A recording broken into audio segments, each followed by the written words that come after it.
Deformation Part 2, Joints and Faults. Two basic kinds of fracture. A joint is a break in the rock, whereas a fault is a break along which some movement has taken place. Now in this rock here, you can see horizontal bedding planes, but the vertical lines are joints. Whereas this fault, you can see not only is there a crack in the rock, but some movement has taken place along that crack. What causes joints and faults? When in doubt, you can always blame plate tectonics. Also the weight of burial. Here we have mud cracks forming from the shrinking of the clay as it dries out. Or another example would be columnar jointing as a lava flow cools. Finally, if this were the granite of Yosemite, as the weight above it erodes away, the granite expanded, and the expansion caused exfoliation layering to occur, and you can see that clearly on the back of Half Dome. Here's an example of joints forming in an unusual way. Underneath Arches National Monument, there was salt rising, a salt dome, and as it rose below a layer of sandstone, it formed cracks, and those cracks were a good place for more weathering to occur. And as a result, those cracks weathered into what's known as fins. And every once in a while, one of those fins would erode more from the bottom, and you would get an arch. Hence the name, Arches National Monument, one of my favorite. So here are the sandstone fins, and here is Delicate Arch, one of the most beautiful arches of arches. I hope you all recognize Devil's Tower, perfectly great example of columnar jointing from the cooling of lava. Now for faults. The kinds of faults are dip-slip faults, which are from vertical movement, and you have normal, reverse, and thrust. You have horizontal movement giving you strike-slip faults, left lateral and right lateral, or you could have oblique faults with both vertical and horizontal. Now you can memorize those names, or you can make sense of them by using the terms that you have learned before. The strike, as you'll remember, is a compass direction along this line, the line that a horizontal plane makes with a tilted plane. Now that plane could be a rock layer, or the plane could be the fault. The dip, on the other hand, is the direction in which material would drip down the side of the plane. So if you have a strike-slip fault, that means the movement has occurred along the strike. In other words, that would be horizontal movement. Whereas a dip-slip fault, the movement went down the dip.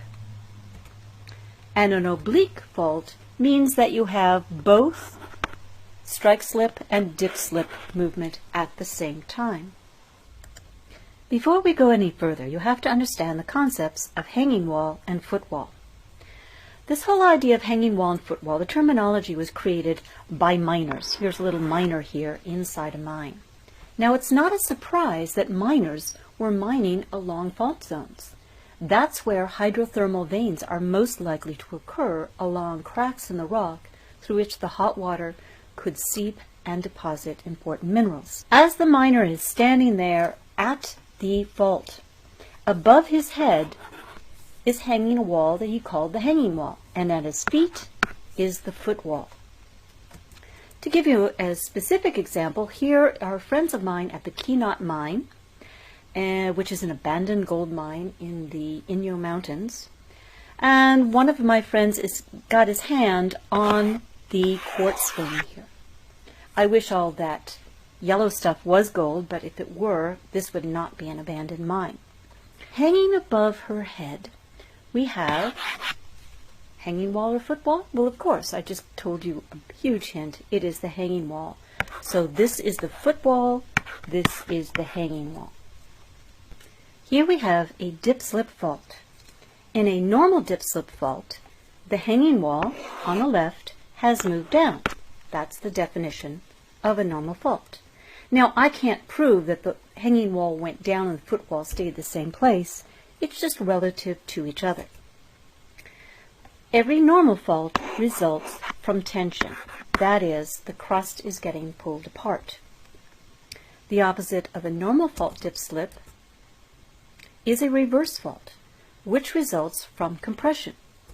The hanging wall in a reverse fault, hanging wall has moved upward relative to the footwall. It is the upthrust as opposed to the downdropped. Then you have a reverse fault that is at a very low angle. In fact, most reverse faults do tend to be at a low angle. If that angle is less than 45 degrees, we call that a thrust fault. The Los Angeles area is just lousy with thrust faults, unfortunately. A strike-slip fault, horizontal movement. You have, in this example, the side across from us looks like it moved to the right. But that guy looking at us says, no, no, no, no, you move to the right. It doesn't really matter which side you're standing on. The other side looks like it moved to the right. If, however, it looks like the other side moved to the left, you have what's called a left lateral strike-slip fault. So, right lateral strike-slip fault, left lateral strike-slip fault. The San Andreas, one of the most important strike-slip faults in the world, that is right lateral. What kind of fault do we have? Well, we're looking from the side, not above, so that tells you that you've got dip-slip movement. Is it normal or is it reverse? Well, if there were no obvious layers, we wouldn't know for certain. But this layer down here with one thick and two thin ones seems to be repeated right there. So that makes you realize that this side probably went up. So that is a reverse dip-slip fault. Here's the fault line here. In fact, you can even see that this rock layer here started to bend and then it gave up and it just broke. You have downward movement along this side. That's almost a vertical fault, so it's hard to figure out what it is, but it would be a normal fault. Of course, when we use these lovely little diagrams, the world doesn't look like that. Erosion will tend to attack the upthrust side of the fault, and therefore you'll have these mountains left with the layers on the downdrop side not eroded. You can see that all over California. Very distinct edge of a mountain range. For example, the San Gabriel Mountains. They have a fault at the very edge of them.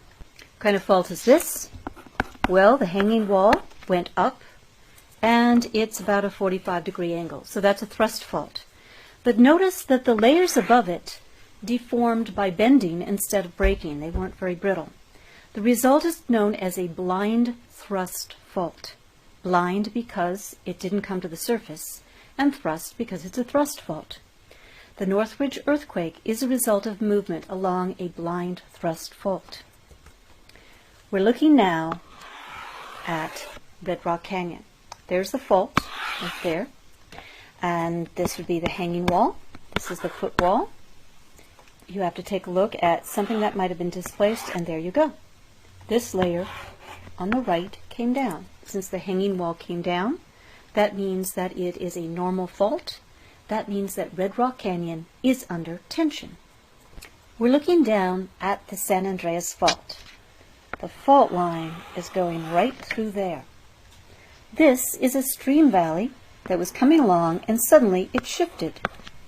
And it shifted to the right, showing you that the San Andreas Fault is in fact a right lateral strike-slip fault. Two faults here. 1, 2, showing the same kind of movement. Hanging wall, footwall. Hanging wall went down relative to the footwall. That's a normal fault. We're looking down in this picture at the DeRose Vineyard near Hollister, California, and you can see definite movement of the vines from one side to another. So that is the San Andreas Fault with its right lateral strike-slip movement. Faults are not always a negative thing. They do a good job of trapping oil.